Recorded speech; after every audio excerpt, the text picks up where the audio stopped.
بسم اللہ الرحمن الرحیم۔ السلام علیکم، میں ہوں خانم انصار شہزادی، زاہد پبلشرز میں خوش آمدید۔ پیارے بچوں، ہم اردو کی کتاب برائے جماعت سوم پڑھ رہے ہیں اور آج ہم اس کا سبق نمبر 3 مشق الفاظ کے معنی، دیے گئے الفاظ کے معنی جانیں۔ امانت کسی کی چیز جو آپ کے پاس حفاظت کے لیے رکھی ہو۔ صادق ہمیشہ سچ بولنے والا۔ امین امانت کی حفاظت کرنے والا۔ خیانت امانت میں بددیانتی یا دھوکہ دہی۔ مقدم کسی چیز کو ترجیح دینا، اہم سمجھنا۔ عظیم بڑی۔ سمجھ کر کریں۔ سوال نمبر 2، سبق کے مطابق درست الفاظ لکھ کر خالی جگہ پر کریں۔ الف نبی کریم خاتم النبیین صلی اللہ علیہ وآلہ وصحبہ وسلم کی زندگی ہر مسلمان کے لیے ایک بہترین نمونہ ہے۔ ب اتفاق سے آپ خاتم النبیین صلی اللہ علیہ وآلہ وصحبہ وسلم سب سے پہلے تشریف لائے۔ ج آپ خاتم النبیین صلی اللہ علیہ وآلہ وصحبہ وسلم نے اپنی دیانت داری سے اس تنازع کو حل کیا۔ د تمام امانتیں ان کے مالکوں کو واپس کریں۔ سوال نمبر 3، سبق کے مطابق دیے گئے سوالات کے جواب دیں۔ دیانت داری سے کیا مراد ہے؟ دیانت داری کا مطلب ہے ہمیشہ سچ بولنا، دوسروں کی امانت کی حفاظت کرنا اور اپنے وعدے کو پورا کرنا۔ ب مکہ مکرمہ کے لوگ اپنی قیمتی چیزیں نبی کریم خاتم النبیین صلی اللہ علیہ وآلہ وصحبہ وسلم کے پاس کیوں رکھتے تھے؟ آپ خاتم النبیین کی سچائی اور دیانت داری کی وجہ سے لوگ اپنی قیمتی چیزیں جیسے سونا، چاندی، زیورات اور دیگر اہم اشیاء آپ خاتم النبیین صلی اللہ علیہ وآلہ وصحبہ وسلم کے پاس امانت کے طور پر رکھتے تھے۔ ج حدیث کے مطابق سچائی اور نیکی کا آپس میں کیا تعلق ہے؟ نبی کریم خاتم النبیین صلی اللہ علیہ وآلہ وصحبہ وسلم نے فرمایا، سچ بولو کیونکہ سچائی نیکی کی طرف لے جاتی ہے اور نیکی جنت کی طرف لے جاتی ہے۔ د نبی کریم خاتم النبیین صلی اللہ علیہ وآلہ وصحبہ وسلم نے ہجرت سے پہلے حضرت علی رضی اللہ تعالیٰ عنہ کو کیا حکم دیا تھا؟ آپ خاتم النبیین صلی اللہ علیہ وآلہ وصحبہ وسلم نے ہجرت سے پہلے حضرت علی رضی اللہ تعالیٰ عنہ کو بلایا اور انہیں حکم دیا کہ وہ مکہ مکرمہ میں رکیں اور تمام امانتیں ان کے مالکوں کو واپس کریں۔ الفاظ کا کھیل۔ سوال نمبر 4، صوتیات کی پہچان رکھتے ہوئے حروف کی مدد سے الفاظ مکمل کریں۔ نمونہ، واقعہ، تنازع، عظیم۔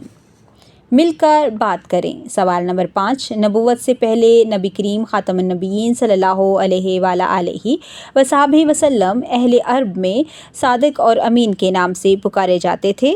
اس موضوع پر درست لب و لہجہ میں ساتھیوں سے بات چیت کریں۔ قواعد جانیں۔ اسم ضمیر وہ اسم جو کسی دوسرے اسم کی جگہ استعمال کیا جائے اسم ضمیر کہلاتا ہے، جیسے وہ، آپ، تو، تیرا، تمہارا، تمہارے، میں، ہم، ہمیں، تم، اس، اسے، ان، انہیں، ان، انہیں، انہیں، انہیں، انہوں، ہمارا وغیرہ۔ سوال نمبر 6، عبارت پڑھ کر اسم ضمیر کے گرد دائرہ لگائیں۔ عرفان کو تیز بخار تھا۔ اس سرکل کے ابو نے اسے ڈاکٹر علی کے پاس لے گئے۔ وہ ایک قابل ڈاکٹر ہیں۔ ان کا کلینک علاقے کا سب سے بہترین کلینک ہے۔ وہ بہت کم فیس لیتے ہیں۔ ان کی دوائی کھانے سے جلدی آرام مل جاتا ہے۔ انہوں نے عرفان کا چیک اپ کیا اور اسے دوائی دی۔ ابو جان نے انہیں فیس ادا کی اور گھر واپس آئے گئے۔ مترادف الفاظ۔ ایسے الفاظ جن کے معنی ایک جیسے ہوں مترادف کہلاتے ہیں، جیسے اجنبی، ناواقف۔ سوال نمبر 7، دیے گئے الفاظ کے درست مترادف کے گرد دائرہ لگائیں۔ الفاظ: تنہا، اکیلا، سمت، طرف، آواز، صدا،